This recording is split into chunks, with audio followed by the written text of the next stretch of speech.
वीतराग विज्ञानता, शिव स्वरूप शिवकार, नमः त्रियोग संहार के। वीतराग विज्ञान अर्थात विकार रहित ज्ञान स्वभाव सारभूत है। वो मंगल स्वरूप है और मंगलकारी है। मैं उसे मन वचन काय इन तीनों योगों को वश में करके नमस्कार करता हूं। मंगलाचरण में 3 बातें ध्यान रखना: वीतराग विज्ञान और वीतराग विज्ञान। 3 चीज़ों को अपन अलग अलग करते हैं: वीतराग विज्ञान, वीतराग विज्ञान। वीतराग मतलब सम्यक चारित्र, विज्ञान मतलब सम्यक दर्शन, सम्यक ज्ञान। और वीतराग विज्ञान कैसा है? मोक्ष मार्ग और शिव स्वरूप। मोक्ष मार्ग और शिव स्वरूप।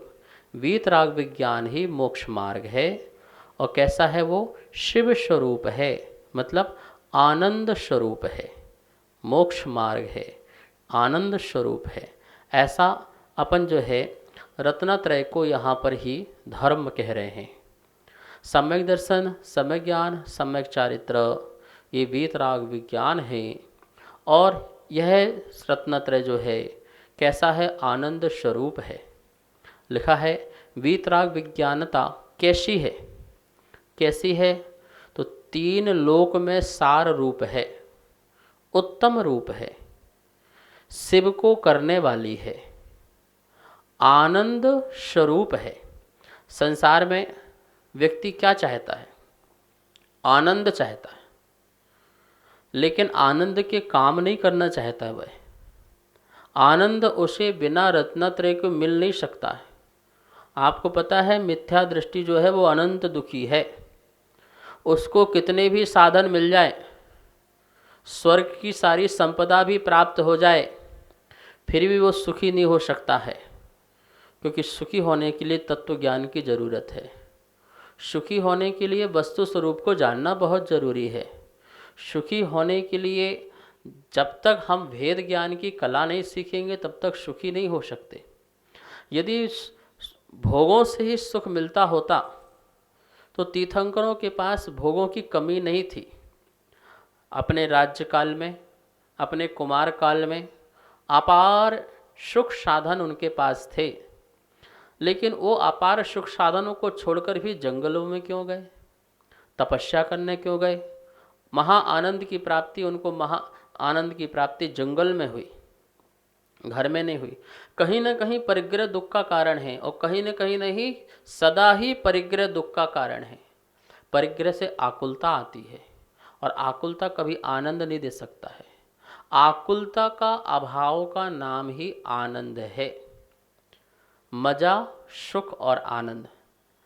हम इंद्रियों का मन से मजा लेते हैं, हम इंद्रियों का शरीर से सुख लेते हैं, लेकिन आनंद आत्मा से लेते हैं। मन से मजा शरीर सुख के लिए और आत्मा आनंद के लिए।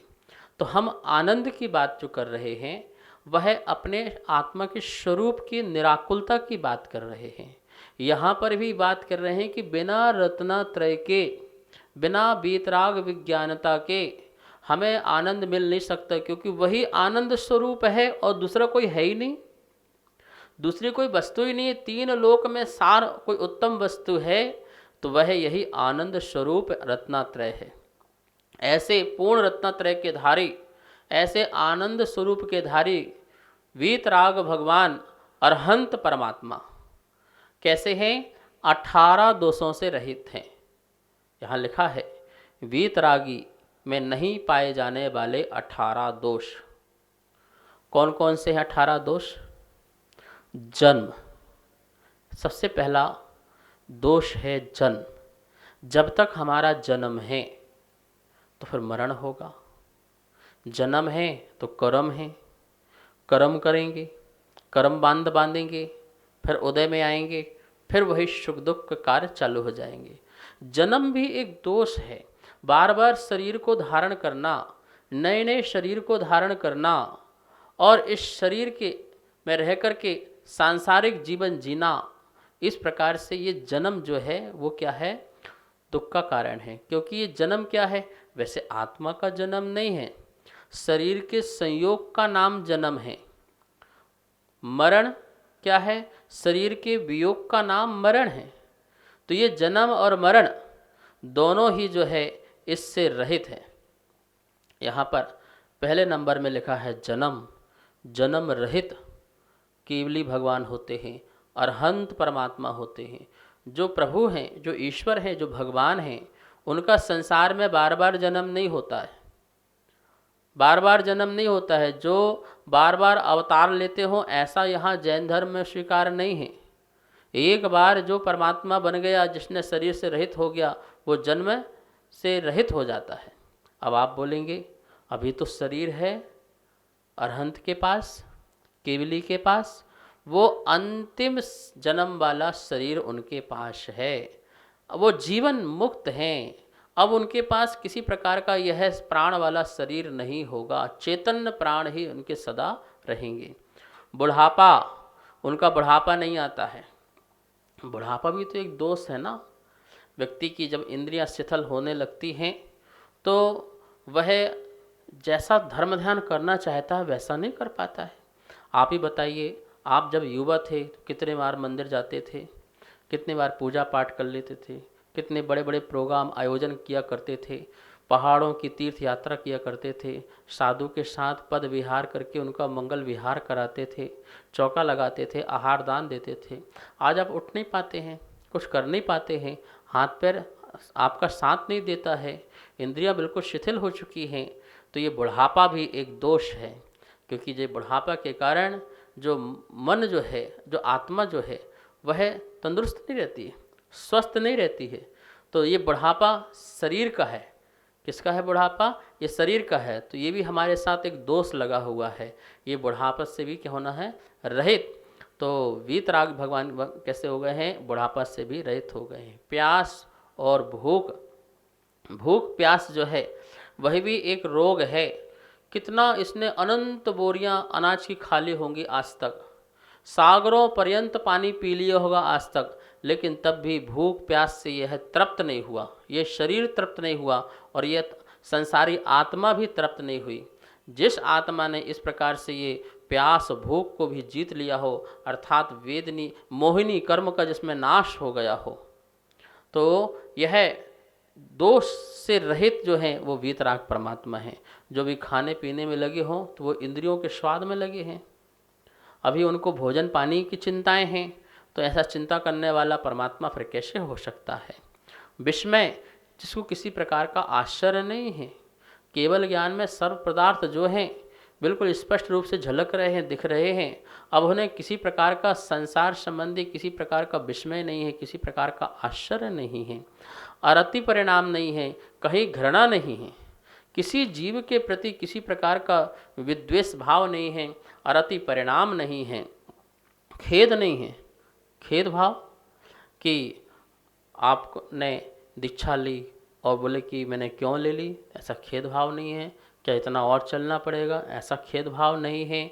तो कहीं भी खेद खिन्नता का परिणाम नहीं है, वह परमात्मा कहलाता है।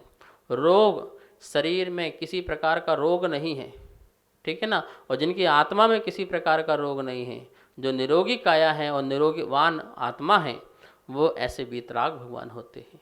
अभी तो हमारे शरीर के साथ कितने रोग लगे रहते हैं।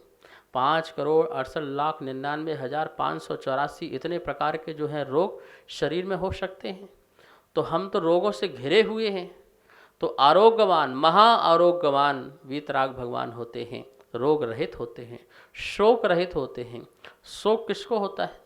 जो परिग्रह रखता है, परिग्रह का उससे वियोग होने लगता है, जो परिवार के साथ है उसका वियोग होने लगता है, तो वो शोक मनाने लगता है। जिन्होंने सब कुछ छोड़ दिया, समस्त मोहिनी कर्म का जिनका अभाव हो गया है, अब उन्हें किसी प्रकार से शोक भी नहीं है। मद, मद किसका मद? रूप का मद, रूप का मद भी नहीं है। ज्ञान का मद, तो ज्ञान का मद भी नहीं है। धन का मद, तो धन का मद भी नहीं है। जहाँ रूप, धन, ज्ञान आदि किसी प्रकार का मद नहीं है, जिनको मद प्रकट नहीं हो रहा है, ऐसा मद रहित जो है परमात्मा हुआ करते हैं। मोह रहित, जहाँ किसी प्रकार का मिथ्यात्व नहीं है, क्रोध, मान, माया, लोभ नहीं है, इस प्रकार का मोह का भी जिनका अभाव हो गया हो, ये मेरे हैं, मैं इनका हूँ, ऐसा भी जिनके अंदर भाव प्रकट नहीं है, ये तो मेरे शिष्य हैं, ये मेरे भगत हैं, मेरे अनुसार चलेंगे, ऐसा भी जिनके अंदर परमात्मा के अंदर परिणाम नहीं है, ऐसा मोह रहित वीतरागी परमात्मा होते हैं। निद्रा, निद्रा से जो रहित हैं, नींद नहीं आती है। नींद क्यों? थकान नहीं आती है। अनंत वीर जो प्रकट हो गया है, अनंत शक्ति जो प्रकट हो गई है, तो निद्रा भी किसी प्रकार का कार्य नहीं करती है। चिंता, चिंता नहीं है।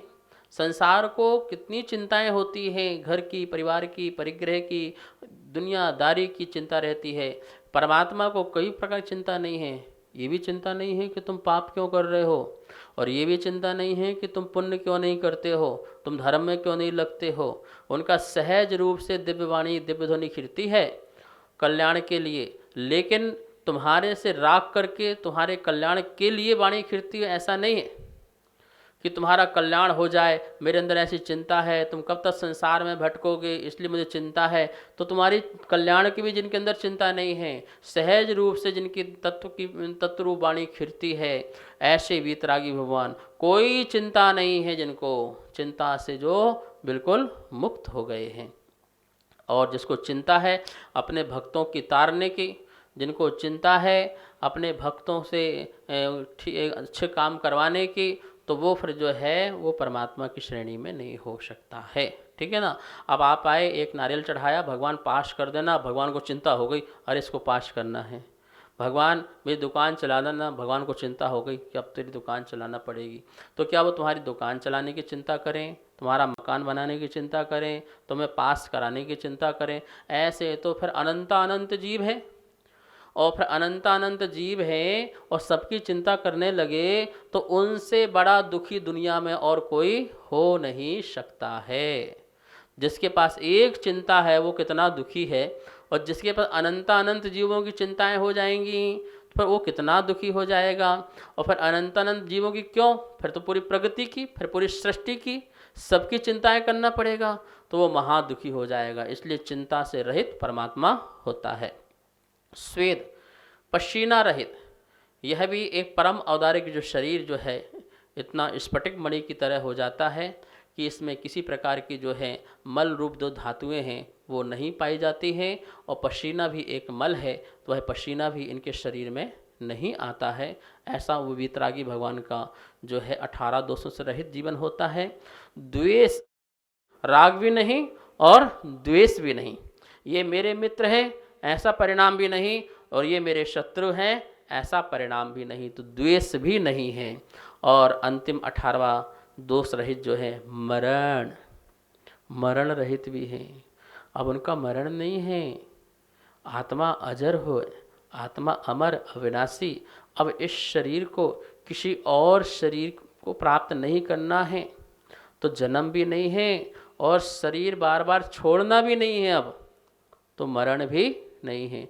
इस प्रकार से वह 18 दोषों से रहित निर्दोष परमात्मा हुआ करते हैं।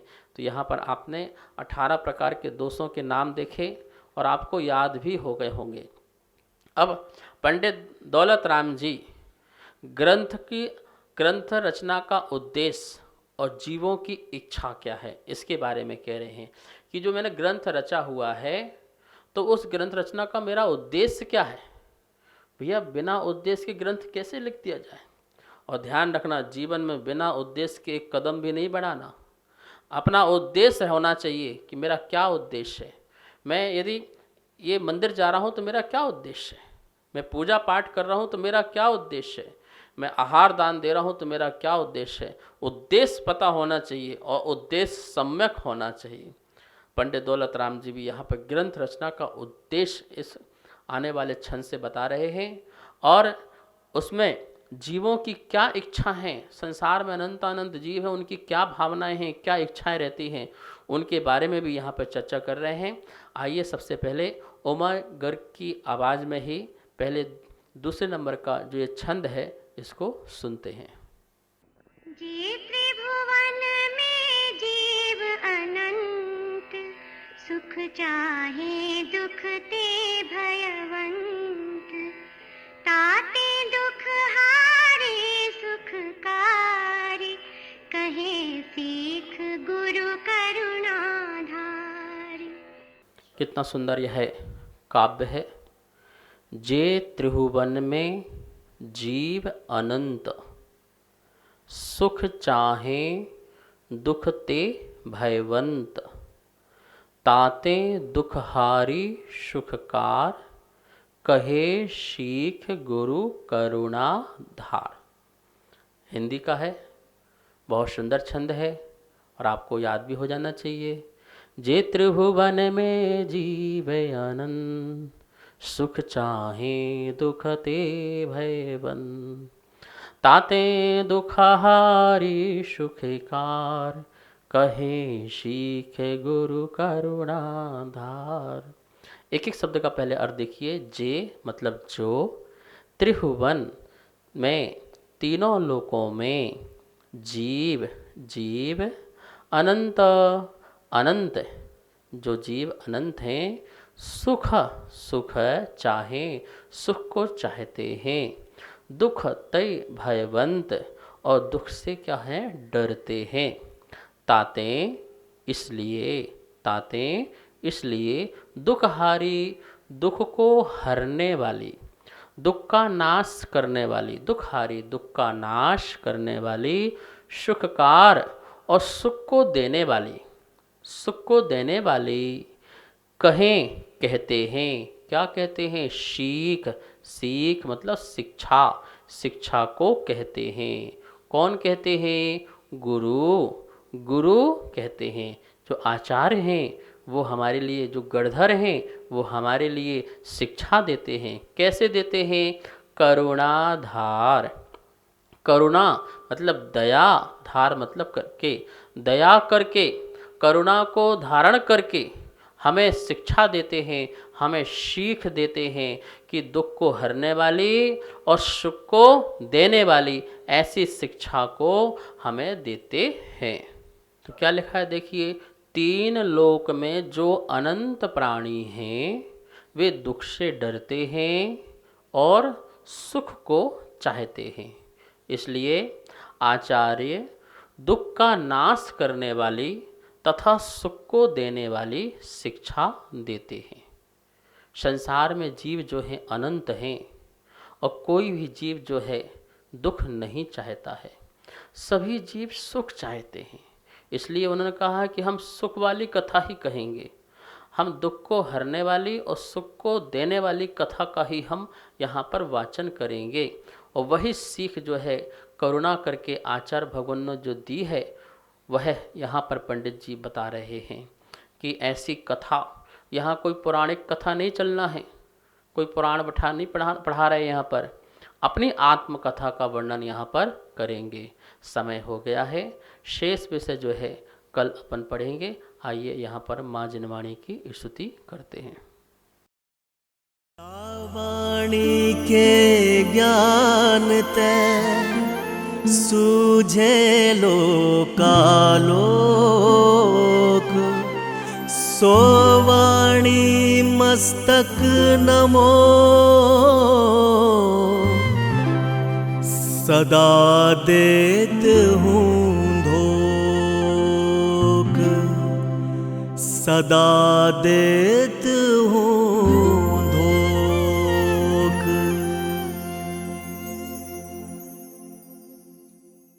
इस कार्यक्रम के पुण्यार्जक थे श्री खंडेलवाल दिगंबर जैन मंदिर, राजा बाजार, कनॉट प्लेस, नई दिल्ली एवं श्री खंडेलवाल दिगंबर जैन मंदिर, वैदवाड़ा, दिल्ली।